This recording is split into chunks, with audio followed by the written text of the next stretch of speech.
علوم کا اعتبار، ملک و قوم کا افتخار، مولانا ابوالکلام آزاد۔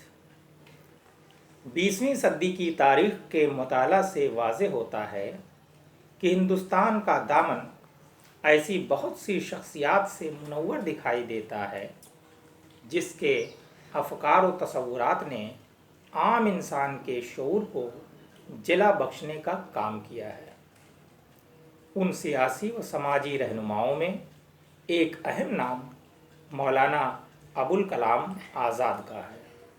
مولانا ابوالکلام آزاد ان نابغہ روزگار لوگوں میں سے تھے جو اپنے عہد سے بڑے اور وقت سے آگے ہوتے ہیں۔ وہ ہماری تاریخ، تہذیب اور علوم کا اعتبار تھے اور ملک و قوم کا افتخار بھی۔ بلکہ یوں کہیے کہ مولانا آزاد کی شخصیت کثیر الجہات تھی۔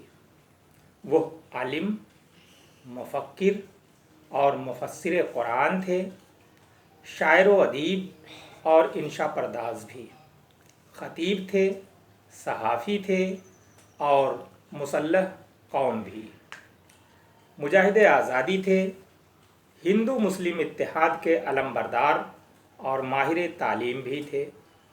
جب مہاتما گاندھی کے مشورے اور پنڈت نہرو کی منشا پر انہوں نے وزارت تعلیم کا عہدہ قبول کیا تو سائنس اور کلچر کی ذمہ داریاں بھی انہیں سونپی گئیں اور بعد ازاں سائنسی تحقیقات کا شعبہ بھی انہی کے سپرد کیا گیا۔ ملک کے استحکام، اس کی تعلیمی ترقی اور رواداری کے فروغ میں مولانا کی خدمات آزاد ہندوستان کی تاریخ میں روشن باب کی حیثیت رکھتی ہے۔